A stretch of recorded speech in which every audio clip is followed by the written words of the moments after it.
lugar po pinipil ko po ng pwede sa anak niya. Sana po walang magkatong tapos hindi po yung pag-deliver niya sa tamang oras.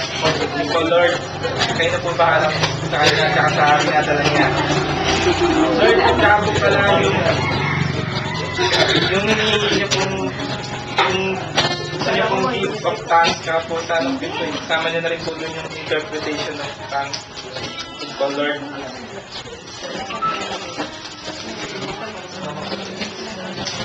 Wow. Lord, Parang sanay na. Lord, pagkaan niyo na po yung Holy Spirit sa kanya po.